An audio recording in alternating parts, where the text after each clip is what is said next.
அனைவருக்கும் வணக்கம். டிஎன்எஸ்டிசி அரசு போக்குவரத்து கழக வேலைவாய்ப்பு குறித்து சில அப்டேட் தான் இந்த வீடியோவில் பார்க்க போகிறோம். டிஎன்எஸ்டிசி பொறுத்த வரைக்கும் பார்த்திங்க அப்படின்னா கிட்டத்தட்ட 2 முக்கியமான விஷயங்கள் நடந்திருக்கு அப்படின்னு சொல்லலாம். முதல் விஷயம் என்ன அப்படின்னா, நீதிமன்ற வழக்கு சம்மந்தப்பட்ட தகவல்களை முதல்ல பார்த்துடலாம்.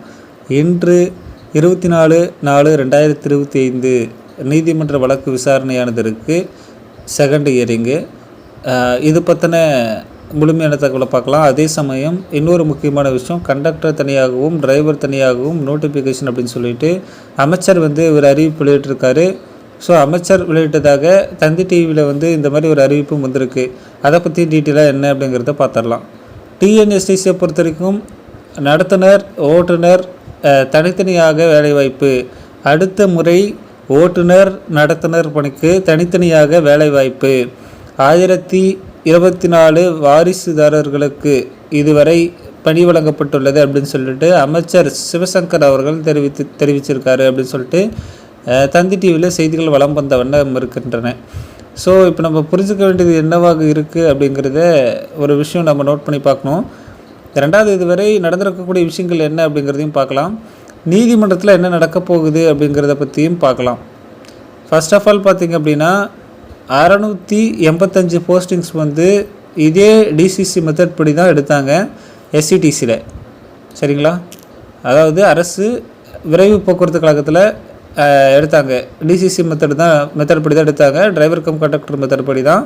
அதுக்கப்புறம் மீண்டும் இப்போது டிஎன்எஸ்டிசியில் எடுக்கும்போது அகைன் டிசிசி மட்டும் எடுக்கிறது எந்த வகையில் நியாயமாக இருக்கும்? இப்போது ஃபஸ்ட்டு நோட்டிஃபிகேஷன் டிசிசி விட்டுட்டாங்க அப்படின்னா அடுத்தது டிரைவர் தனியாகவும் கண்டக்டர் தனியாகத்தான் நோட்டிஃபிகேஷன் விட்டுருக்கணும். இப்போது போஸ்டிங் போடலை அப்படிங்கிற பிரச்சனை இப்போ கிடையாது. கிட்டத்தட்ட 10 வருடங்களாக இருக்கக்கூடிய பிரச்சனை. கிட்டத்தட்ட இந்த 13 வருஷமாக 14 வருஷமாக போஸ்டிங் இல்லாமல் அவன் எல்லாருமே கஷ்டப்பட்டுட்டு இருக்காங்க. இப்போ இதுக்கு தனியாக நோட்டிஃபிகேஷன் இல்லாமல் அதுக்கப்புறம் அது விரைவில் விடுவோம் அப்படின்னு சொல்கிறாங்க. அதனால் ஏஜ் பார் எத்தனை பேருக்கு ஏஜ் பார் ஆக போகுது? 45 வயதை கடந்து எத்தனை பேர் இருக்க போகிறாங்க? அடுத்த முறை விண்ணப்பிக்க முடியுமா அவங்களால?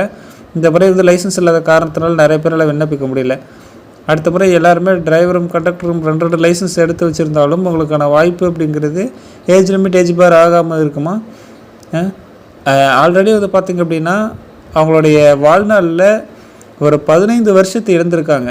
நோட்டிஃபிகேஷன் வரும் அப்படின்னு சொல்லி எம்ப்ளாய்மெண்ட்டில் பதிவு பண்ணி காத்துக்கிட்டு இருக்காங்க. ஸோ டிசிசி மெத்தட் படி ஆல்ரெடி போட்டிருக்காங்க. ஆனால் டிசிசி மெத்தட் படி போடக்கூடாது அப்படின்ட்டு தான் நீதிமன்றத்தில் ஒரு வழக்கம் இருக்குது. அதுக்கான முடிவுகளும் இன்னும் வெளிவரவில்லை. அது வெளிவந்தால் தான் இன்னும் கிளியர் கட்டான ஒரு ஐடியா கிடைக்கும். ஸோ அமைச்சரும் இந்த மாதிரி சொல்லியிருக்காரு. என்ன நடக்கும் அப்படிங்கிறத பொறுத்தது பார்க்கலாம். மேலும் இது மாதிரியான டிஎன்எஸ்டிசி தொடர்பான உடனடி தகவல்கள் மற்றும் அப்டேட்களை தெரிஞ்சுக்கணும்னா மறக்காம நம்ம சேனலை சப்ஸ்கிரைப் பண்ணி பக்கத்தில் இருக்க பெல் ஐக்கானை கிளிக் பண்ணிக்கோங்க. அப்போ தான் எந்த தகவலையும் மிஸ் பண்ணாமல் பார்க்க முடியும். நன்றி.